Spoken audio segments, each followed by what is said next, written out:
Hey everybody, Mike Lejeune here with Game Changers for Government Contractors, and I have John Ferry on here with me today. And John, I think I told you right before we started, I'm excited about this podcast. It's one of the most anticipated ones of several months because I love the topic. We're going to be talking about AI today. Before we jump in, why don't you hop on, tell everybody a little bit about who you are and what you do? I appreciate it. And thanks for having me on, Mike. Game Changers has been really instrumental in my professional career. I own a company called Trenchant Analytics, and I recently founded another company called Antonym AI. And on the Trenchant Analytics side, we build digital platforms for government. So we actually have an AI tool called ActBot that's helping to accelerate and AI power acquisitions. And then on the other side, Antonym, we have a similar platform called Use Rogue that is trying to apply AI to proposal writing and the capture process. So that's kind of my background, military background, got into government contracting about 15 years ago, and now really just trying to help folks in this space.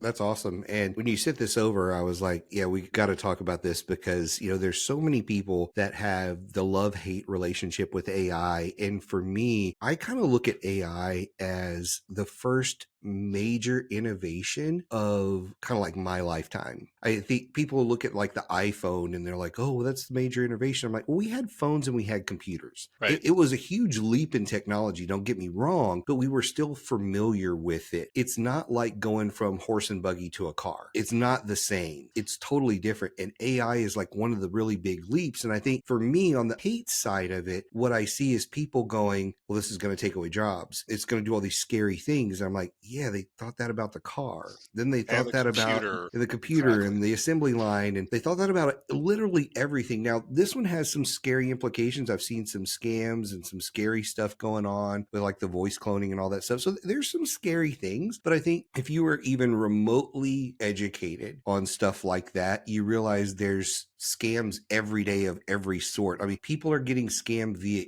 email for millions of dollars. And I don't mean to go down the rabbit hole on this one, but the hospital here locally where we are, I think they got scammed like a couple of years ago for almost $300,000 via email. So people are like, well, there's just all these bad implications. I'm like, it's all around us all the time anyway. You just got to get Yep. smart about it. Why don't we hop in with the first question being, why don't you tell everybody a little bit about what AI is? Because I think everybody has heard of it, but not everybody really understands it other than thinking, oh, is that the Terminator stuff? So what is AI in your opinion? Yeah, so to use really, really simple terms, right? AI is a branch of machine learning, and there's a bunch of different ones, right? This kind of adds to the confusion and the challenge of getting into this space is, you say AI and it is ChatGPT for language, it's Stable Diffusion for making pictures, it's so many different things, and it's a catch-all term for a type of computer science. Really fundamentally, in my mind, when I talk about AI, I'm thinking of I have a computer. I say, hey, computer, here's a bunch of examples of a particular thing. Here's a bunch of examples of English papers. Here's a bunch of examples of pictures of dogs. And you feed it a bunch of examples of whatever that type of media is, what that data is, with very clean labels on it. And then you ask that computer to spit back those things at you. There's a lot of technical talk and jargon about training data and very clean training data. There's a lot of things going on. And I think one of the things that adds to this confusion is that AI and machine learning and natural language processing and all these things that are built together, from my perspective, and I spent about 8 years at DARPA as a support contractor, so I've seen real hardcore AI and really the fundamental research that goes into this. This is one of those fields, maybe similar to the computer revolution, but I think it's a little bit different in that it went very quickly from the lab where Mm, specialized experts know about it and they have very dense terms that mean very specific things. And then it immediately jumped into the mainstream when ChatGPT kind of right. broke it out like 6 months ago, right? Now everybody's trying to play catch up, but the terminology and how we talk about these things is still hyper jargon laden. Like, what is a token and why should I care? What is a context window, right? What is prompt engineering? They Yes. sound really, really daunting to lay people like ourselves, but the things they're talking about are pretty simple things. I think we can demystify a little bit of those things and make it a little less threatening for folks if we just start using more plain language when we talk about these things.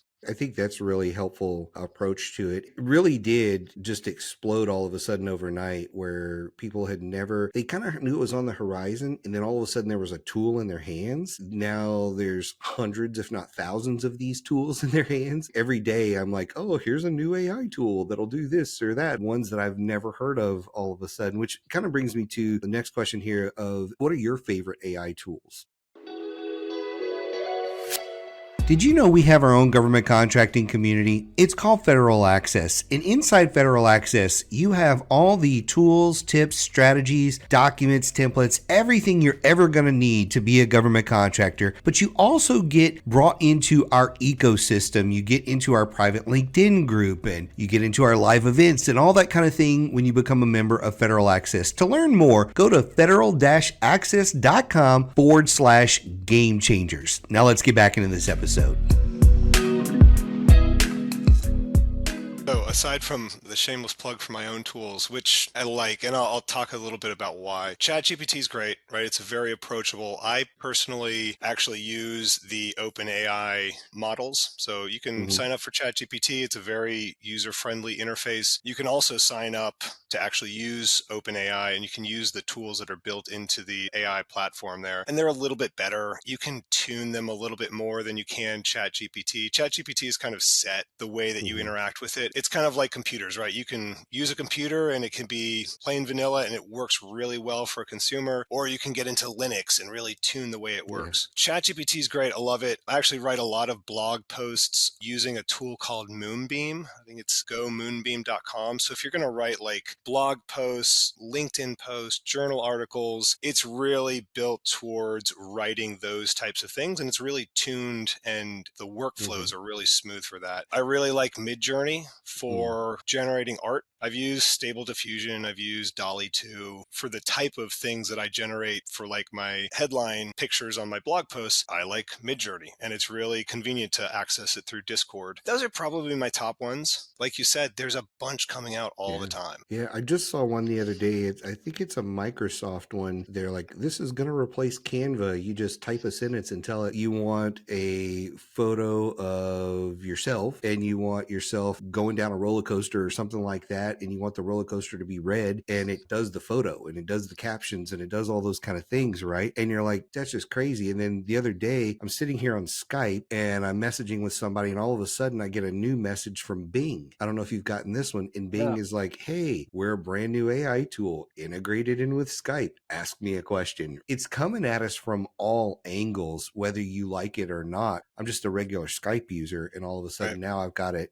It's integrated in with what I'm doing there. That's part of the challenge. Microsoft, they bought half of OpenAI, which makes ChatGPT and GPT and all that stuff. They integrated that into Bing. If you don't want to sign up for an OpenAI license and start paying monthly for that, if you have up-to-date Edge browser, you can go into Edge right now, and in the top right, there's like a little chat Mm-hmm. icon, and that opens up essentially a version of ChatGPT. So it's a Oh, really nice. easy way to just start playing with it for no money. Similarly, Google was kind of a fast follower of Microsoft, and they did the same thing with Bard. So you can go to, I think it's bard.google.com, and do essentially the same thing with Google. The big advantage there, and one of the advances that that had, particularly for us as consumers, was there's been a lot of talk about hallucinations in AI. And what that really means is you asked it to do something that it doesn't have data on. And so what it does when it quote unquote hallucinates is it just makes something up based on what it does have knowledge of, right? I did a thing where I asked it for a bunch of examples for robotic process automation in government uses. There aren't that many. And what's worse is there aren't a lot of public examples of it. So it gave me 50 examples of completely artificial, created,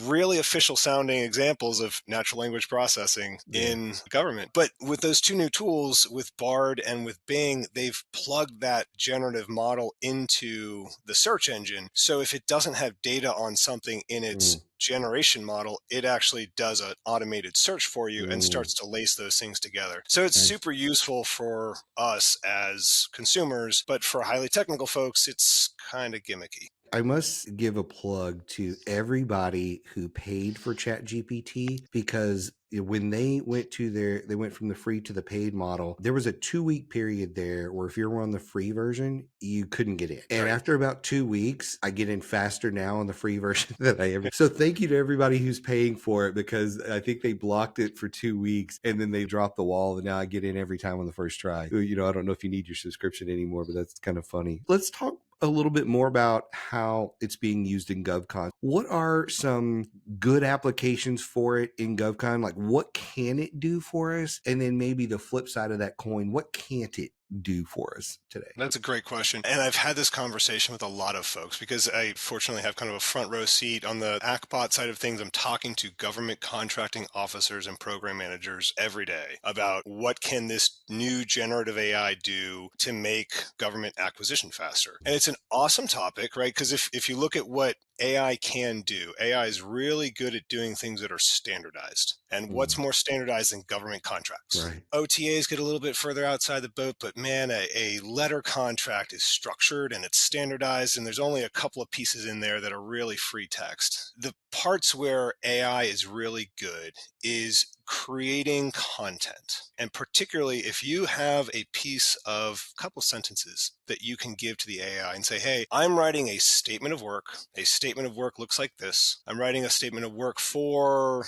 professional services for IT support. And we can get into the nuances of how that integrates with the acquisition process. But if you wanted to write you a statement of work for IT services, it'll probably do, just off the shelf, ChatGPT will probably do a 70% job of giving you a decent statement of work, because there is public data out there that it has been trained on, so it knows generally what a statement of work looks like. If you help it by saying, hey, I am a government contracting officer first, this is the context and the prompt engineering they talk about all the time, right? You tell the model first, I'm a government contracting officer, and then you say, hey, this is kind of a statement of work I'm trying to write, and I want you to write a statement of work that looks like that for this particular thing. It'll give you good output, and you can take that and you've saved yourself however much time, a couple of hours of writing that fully by hand, and you can do the last 20-30% of editing to make it a quality product. So there's a big acceleration capability there for generating that content. I think the big place where this is going to be powerful is, you take your current workflow as a acquisition professional on the government side and say, okay, where are the places where I'm doing copy paste? I'm taking an old template and putting it into a new form, or I'm using a traceability matrix for something. That's a place where kind of old school, what they call robotic process automation, is really good for. Those places where you typically have to write things from whole cloth or modify something that's old, that's somewhere where generative AI is really good. And if there are places where you have iterative conversations between like a contracting officer and a customer, that's a place where a well-tuned chatbot can actually produce really good results. And putting those things together into an actual platform is where you can start really accelerating things. But I think off the shelf, for any kind of contracting officer out there, it's worth a shot to just pull up ChatGPT. And actually, I'll give a caveat there. With completely unclassified non-CUI data or a completely non-CUI example case, go in there and see if you can play with it to get it to write you a decent statement of work or something like that that you would have to physically write yourself. The same thing goes on the industry side. We have capture and proposal processes. They're very well structured. And the same thing applies, right? Where you can automate the manual processes with structured content. RPA works really well. Where you have to sit down and write whole sections of proposals. The way I talk about it is I have that 11-second sales pitch in my head of how I would solve your problem. Any good salesperson has that. The arduous part is turning that 11-second sales pitch into a 55-page proposal. That's what takes us a month to do. And that's where you can accelerate a lot of that writing from whole cloth or copy pasting from old proposals or old responses. You can accelerate that quite a bit just off the shelf. Again, don't use highly sensitive proprietary data with ChatGPT. You can take that stuff and you can get it to turn a couple of sentences with a good prompt into paragraphs of content, and it can accelerate your writing process. That's the one thing I really love about all of it, because as somebody who is a writer, you experience times where it's either writer's block, or I actually got this flu cold thing a few weeks ago. We had to reschedule this podcast because of it. And when you've got the flu and you're on cold medicine, whatever, you're like, I think I've got an idea and I'm trying to write it down. But it's just great to be able to pop it in and go, oh, well, that's more clarity than I had come up with based on my condition. And then you can tweak it. Like you said, one of the things I've found very useful is like I will actually write a paragraph, drop it in and say, rewrite this. Yep. And Rephrase it. yeah, rewrite it, rephrase it. And I'm like, oh, that looks better. Or like, I like 2 or 3 of their sentences better. And so I'll take it and incorporate it into mine or something along those lines. The other one is for like headlines where you're like, I think I've got a good headline, but give me 10 examples. Oh, I like a piece of this one, piece of that one. And then the other thing is that I've found a lot of times is the training component. And I don't know how in depth it actually goes, but I've instructed it a few times to go read the FAR. I've Yep. said, hey, go read this FAR example and then write me a response to this particular question that I have. And it'll go read it, I assume, because when it comes back and gives me the answer, I'm like, that's pretty spot on. That's really spot on. It either read it or it knew it already. And it'll come back with based on FAR this, and then it'll quote other FAR examples. And that's another thing that I'll have it do when I'm writing something is, give me citations, statistics, different things like that. That would just take hours of research where as a human, you're just going to Google it. Like you're Yep. literally going to Google it, sift through stuff. And instead of having to do that, you did it in 10 seconds. Some people are like, oh, it's cheating or whatever. And I'm like, it's just speeding up the research process that you would have to do manually. It's not cheating for you to hop in your car and drive across the state, is it? No, it's just a faster way to do it. Right. That's all it is. Here's a popular and controversial question for you here. A lot of people are curious, like, will AI replace humans in the bid capture process and proposal process? What are your thoughts on that?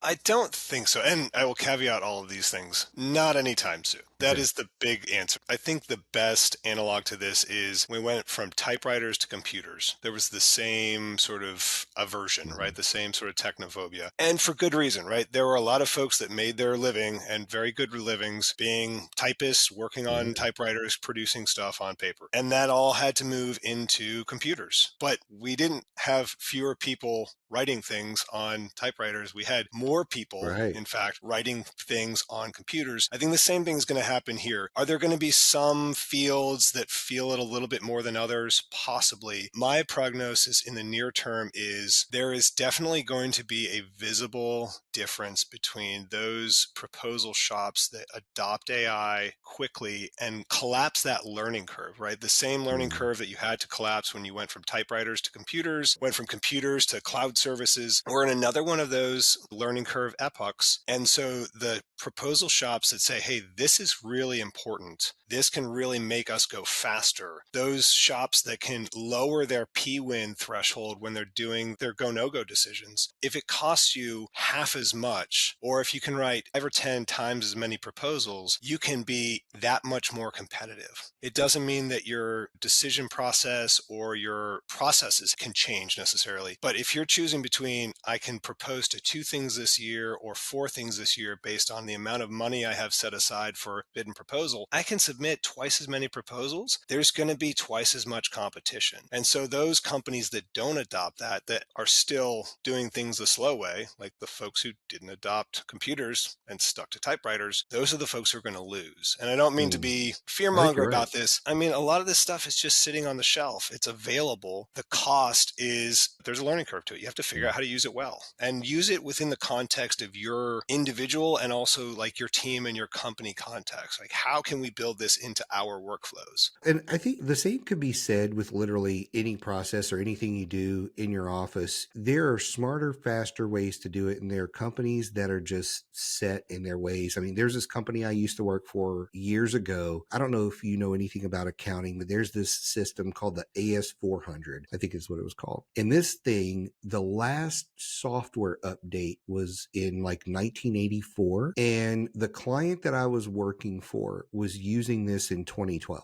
Wow. The dad, that's where he started with. The dad was like almost 80 years old, and that was the system he grew up on. And literally, he had these tapes that he would use. I can't even describe them. I've never seen anywhere else. It was these tapes that he would use to back it up and run it, and that was its memory. And he was one of like 4 programmers left in the world, I think, who would actually Contractors program do it. this thing, right? They refuse to make the leap to the next thing. And I'm like, you've got to like learn code to get in here. And like, we're talking in 2010, nobody else can get into this thing because they don't know whatever language this thing is in. There are people stuck in their ways, just refusing to move, and that's going to hurt them eventually. When people ask me, is this going to replace people? I always say garbage in, garbage out. That's like my favorite thing. Like, if you suck as a writer today, it's just going to produce garbage faster for you. If you don't have very good prompts, if you don't have very good questions, if your thought processes are kind of weak, it's not going to just wonderfully produce this amazing proposal for you. Whereas if I'm really good at it today, it's just going to get better faster. Yep. And like, how can you compete with me if I'm already good at it and I'm just using a tool to make me faster? Again, with a car versus, say, a bicycle. I'm in a car, you don't even have a bicycle, you've got a unicycle or something, right? You can't compare the speed of those two things. And I think that's where a lot of people get lost in it. And I think I would rather see people move into other areas of the business. So instead of having to have 12 people in my proposal shop, maybe I only have 5.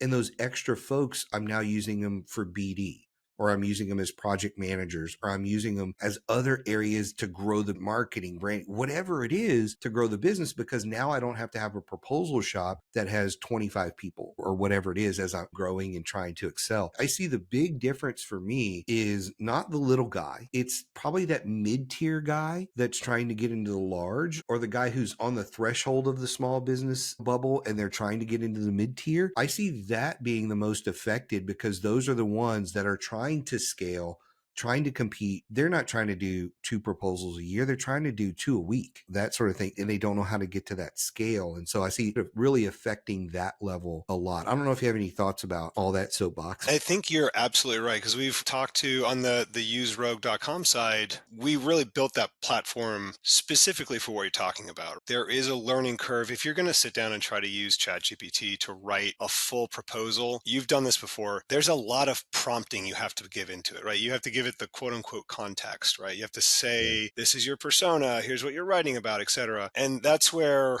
the sort of tools that are well built for government uses, both on the government side and the industry side, are still very much nascent. They're coming to fore, but they do a lot of that part for you, right? So if you want it to be paraphrased or rewritten in a more concise format, like we literally have buttons for that, so you don't have to learn how to do the prompts. That's coming. But you're absolutely right. And what I've told folks who have asked is like, this is not going to tell you how to solve the problem. You can ask ChatGPT, how can I give me a solution for this particular problem? It's going to give you not great answers. You, as a government contractor, still have to know how to solve your client's problems. You still have to do all of the client engagement, all that really high value work that a human really still has to do. And you still have to be a good writer, because just like another analogy is, there's currently places where you can go buy a proposal template for any proposal under the sun. And the government knows when they just got a modified template. The same thing is going to be for AI. The government's going to be able to look at a proposal and be like, yep,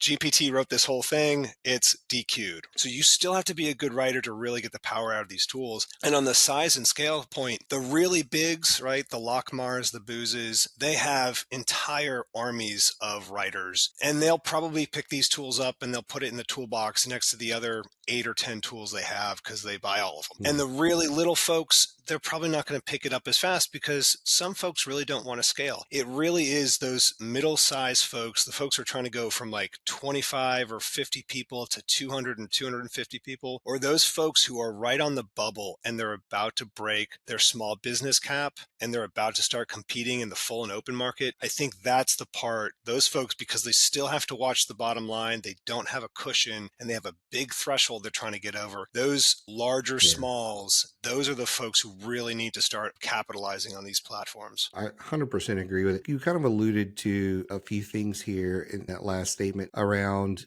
being able to, what's the best way to put this? What's to stop someone from bidding on things that are just way outside their depth because of, hey, I've got this tool and the tool's going to allow me to do it. Give me a little bit more thoughts on that because you kind of touched on it a little bit there. AI is going to help with that. If you have the motivation to say, I have no idea what they're asking for, but I'm going to bid on it anyway, AI is going to make that easier. It's going to be easier than if you bought a template because it is going to take the whole corpus of the internet plus whatever you can get out of Bing, and it's going to build something in there. Can you make a worthwhile proposal using just GPT to fake it until you make it? Yes, sure. That is totally possible. And that is one of the biggest fears that I'm hearing from the contracting officers is, holy smokes, one, we're going to get 10x the number of proposals that we're going to have to sift through. And two, it's going to be even harder for us to tell whether or not these folks know what they're doing. And I will tell you, current state right now, the GPT detectors, the like Grammarly's for GPT content, none of them work.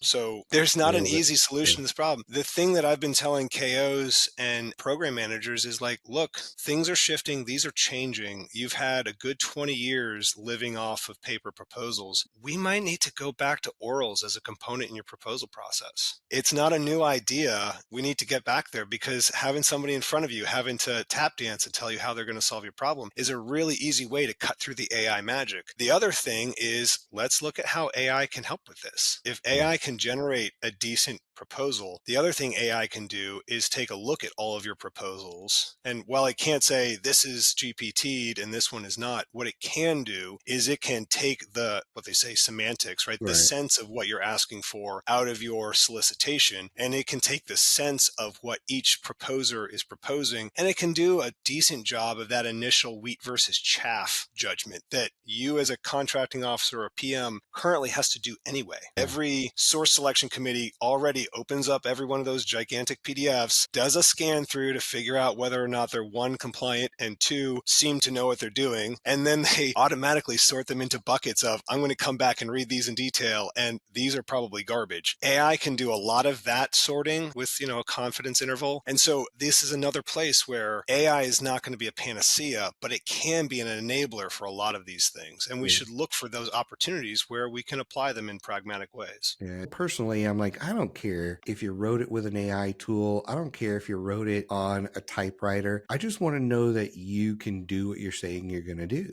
And I think that it really doesn't matter how it's written. That's the component that's going to be difficult. I do think some people write a really good proposal today and have no clue how to execute on it. They're just some of those people. And so I love the idea that you threw out there of throwing the oral component in there because, when you get somebody in front of you and you start asking them questions and they're like, I don't know, the whole Right. deer in the headlights, pretty quick, like, yep, we shouldn't choose this company because whoever wrote this is not who I'm talking to. And this is who I'm going to have to be dealing with. I like that component of that. Like, hey, I don't care if you got to bring your whole technical team, but your team needs to understand how to do whatever the thing is versus just being able to execute a good proposal, which again, Right. it happens today without these tools. As we start to wrap up here, I've got a couple more questions for you. One is, and you sort of alluded to this earlier, and I agree about like not a lot of things changing over the next 50 years, but like if you had to look maybe at the short term, say the next 3 to 5 years, do you have like maybe one or two predictions that you see happening in AI in GovCon?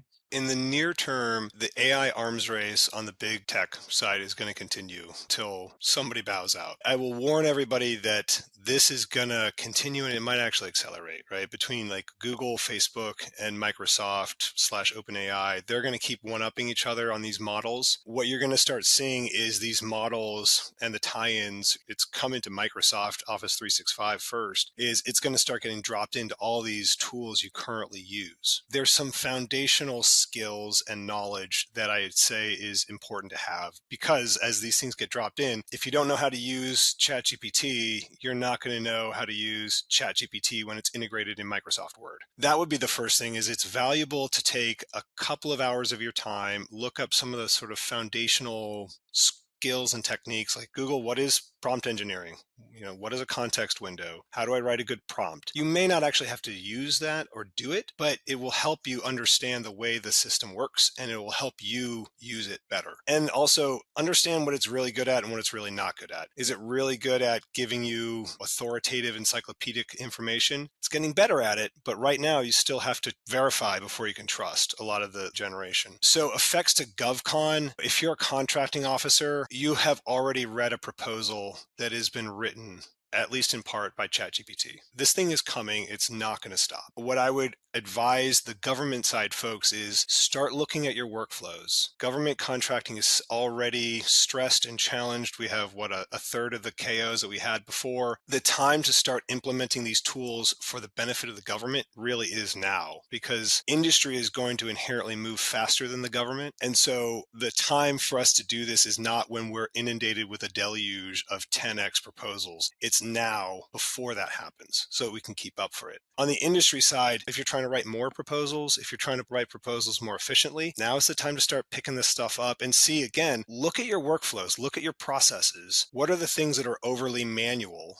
There's probably an automation that you can drop into that workflow that will make it faster. Think about your people's time on a dollars per hour basis, and think about how much, and particularly when you look at like whether or not you want to pay for a tool. An hour of a proposal writer's time is probably what, $120, $150 an hour. If you start talking about a monthly service fee for some software program that saves 10 hours of someone's time, saves 100 hours over a month of someone's time, think about things in that context. And that is where the competitive landscape is going to start moving, because those folks who start adopting these tools, they're also going to have lower BNP rates. So their prices are going to start going down. And so you're not just talking about the number of proposals you can put in, you're going to start talking about the pricing for those proposals. There's a whole competitive dynamic here that's going to start moving in the next 3 to 5 years that we really need to start getting on the front end of. Does that make sense? Yeah. And, we're sitting here talking primarily about AI. We're not even talking about automation tools that some of them don't really use AI, but AI is being integrated in with stuff every single day, whether it's Zapier or Monday.com or you name it. And I just did a podcast with somebody specifically on automation, and their mind has been blown about have used automation for years to reduce that time component. And now ChatGPT is integrated with the tool and it can do more things for them. And it's just blowing their mind. There's automation, there's AI, two separate things that are being integrated to accelerate all of those processes and procedures. And I think that's going to be a really interesting next 5-10 years for a lot of folks. I would add one other additional component to that, Mike, is AI, and this is less talked about, is those large language models like GPT have enabled a different type of data mining than we've had before. What we're doing with Rogue is I have a whole corpus of old proposals and monthly status reports and, responses to RFIs. I can take that, push it through the language model and put it into an unstructured database. And the next time I go in to write a proposal about IT services, I don't have to go in and copy paste my old shelfware. That language model can use my own content when it starts generating new content. I completely agree that generative AI plus automation to make your workflows faster, plus embeddings on the data side, those three things together just make everything so much more powerful. Anyone using just one of those three is really missing out. Yeah, it's going to be mind-boggling in the next few years. So let's close out today with you talking a little bit about Rogue. Like, where'd you get the idea? It's fairly new. It's kind of in that beta mode, but give us overall, what is Rogue, where you got the idea and that kind of stuff, and we'll close out with that. I appreciate the question. The original genius for Rogue started, I would say, in 2019. I was writing a response to an RFI, and I was mining my old MSRs to find, past performance examples of when I have done X and for whom I did it. Having worked at DARPA, I knew what AI could do, and I thought to myself, my gosh, why can't AI do this? I know that AI can technically do this. Why isn't there a thing that does this for me? Fast forward a couple of years, the actual start for Rogue actually started on the government side, credit to them. CDAO, the Chief Digital and Artificial Intelligence Office, formerly known as Jake, put out a very small challenge and said, hey, what can you do in applying AI to government contracting? And it was a really small topic, but to your point earlier, it was a small topic, a small challenge. it had a response, and it actually had an orals response. And we won the topic based on our orals response because we knew the problem. And so we built out ACBot, which is the government platform. It's acqbot.com. It's a government platform for accelerating acquisition. As we were building that out, it really kind of dawned on us, you can solve the one side of the equation. You can make government acquisition faster, but if you don't bring in industry faster, if you don't accelerate their processes, and if you don't lower the barriers to entry for the non-traditionals, the startups, the small businesses, the disadvantaged folks, you're not going to get a better product. So what we need to do is accelerate both sides. So we spun out a separate company and started building out Use Rogue, which is a suite of tools, but it focuses on the proposal writing process and has a number of tools in there where you can very quickly go from, here is the solicitation or the announcement that I have. We push that into an unstructured database, and that builds into a clean outline. And then we have generative AI that works in the flow of the writer so that you can very quickly turn a sentence into a paragraph into a page. It builds off of your ideas and your inputs along with your source data that comes from your old proposals and whatnot. I love that. And I was checking it out yesterday, and it looks like it's really cool. I know it's still in beta mode. Maybe not in beta when this podcast comes out. It's userogue.com, correct? Correct. Thank you for coming on and talking about all this stuff. I mean, we could talk for hours about this stuff. I don't know how geeky we wanted to get on the podcast, but I think we got in there fairly well, but kept it, easy for people to understand. I appreciate that. I appreciate your time. And as always, I'll have all your contact information on the website. People need to reach out to you. Thanks again for coming on, John. I really appreciate it. Absolutely, Mike. Like I said at the beginning, Game Changers was instrumental in my success when I first bought the company. So great thanks to you and to the platform you have. It's been a huge game changer for me. So thanks for having me on. It's been awesome. Awesome. Thank you for the plug. I appreciate it, man. Absolutely. I really hope you enjoyed the podcast today. If you did, I would really appreciate it if you would like and subscribe to the podcast and screenshot it and tag me on LinkedIn or whatever social media you use. So thank you again for joining us today, and we'll see you next time.